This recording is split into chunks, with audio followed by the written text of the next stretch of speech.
I think the phone will keep ringing here at the third pick. I'm on the clock with the Cardinals here, and I was looking at what teams it would be. I was thinking about calling Tennessee, and in this scenario, I'm going to say Tennessee's calling and wants to move up. I'm going to say Atlanta's possibly calling and wants to move up. Maybe even the Raiders are like, hey, how much would it cost to move up? But the team I'm trading with is my own team at 6th overall. I think the Lions are going to make a splash in this draft. I don't know where it's going to be, but I'm going to say in mock draft 2.0, it's getting the quarterback of the future.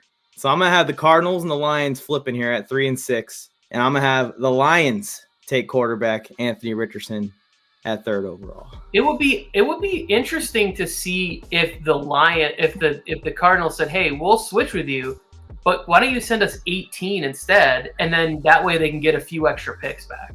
Yeah, so I was thinking about doing that originally, but if the interest is there from other teams, I think the fact that they're at 6 will, I don't know, it'll make the Cardinals take this deal over other deals just because, hey, we're not moving that far back. We could still get Tyree Wilson, you know what I mean, or whoever is going to be there at 6 right now.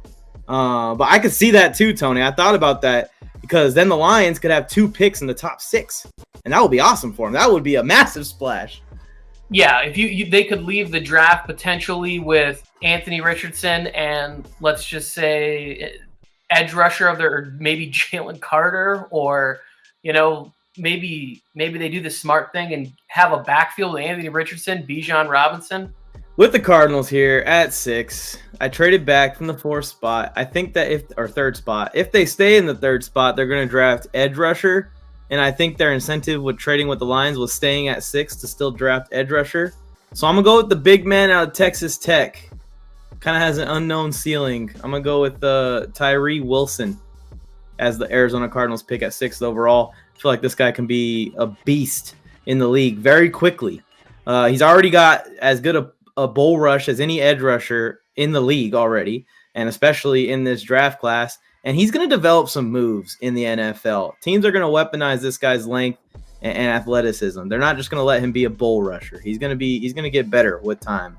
I was actually going to hope that Wilson was going to follow me at number 7, and I was going to go him with not a cornerback, but I like it. I like what Tyree Wilson's doing, and I like his stock coming up. Good for Arizona with this pick. If Arizona is able to get a couple extra picks and move down and still take Tyree Wilson, I think it's a good draft for him so far. I'm not gonna lie to you, Mike. I was really hoping that he slipped down there to the Falcons at number 8. So he was gonna be one of the next 3 picks for sure. But either way, he was going quick. Everybody was looking at him like, yeah, this is the guy we want, just because of the potential that he has and the way the NFL is moving towards edge rushers. I mean, we already knew Will Anderson's going to go, and nobody really had a shot. But this is the next guy that you would want. Back to back here, brother. You got 3 out of the next 4 picks, Mike. No pressure. All right, the Lions are on the clock here, and I'm going to stop the madness. And while Lucas Van Ness might be their pick, he seems like a Detroit Lions guy. He might be their pick. He's a versatile D lineman. He can play inside and out. And the guy that I'm going to take cannot. But I think when you talk about styles, so can Aiden Hutchinson. And Aiden Hutchinson and Lucas Van Ness's styles overlap quite a bit. So I'm going to go with someone who is completely opposite maybe of Aiden Hutchinson and can start chasing these quarterbacks and running backs toward Aiden Hutchinson. Give me Nolan Smith out of Georgia here for the Lions at 18th. And this is a perfect now. They get Anthony Richardson, the fastest player on offense available, and they get Nolan Smith, the fastest D lineman available. I really like this play for them a lot too. And I think the way he plays defense fits in nicely for what they want to do there, right? Like what Aaron Glenn wants to do.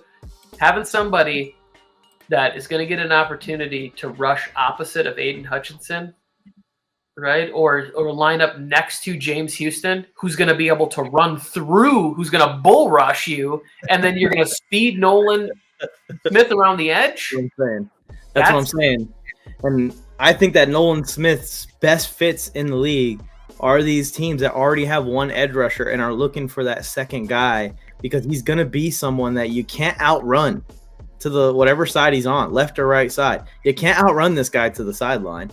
You got to go the other direction. And if you got 2, it's over. And I think Aiden Hutchinson, James Houston, Nolan Smith, man, they'd wreak havoc. There was a couple interesting things I heard on Nolan Smith, which is why I think he's going to go inside the top 15 somewhere. And it's that he has position flexibility, right? Because you could play him off ball. Like you could use him the way that they use Micah Parsons, where he's sort of off the ball and then on all of a sudden now it's a passing down, and now we're sending him after the quarterback because he's so good, athletic, and can play so many different ways. All right, guys. Thank you guys for tuning in. We're going to wrap it up here. 2-hour live. Please help us out. Again, I know I said it 2 seconds ago. Like the video. Subscribe to the channel. Turn on notifications so that way you can be here next time we go live. It could be some random time during the week because we want to react to the news that's been breaking on the Ravens and all this other stuff that's going on.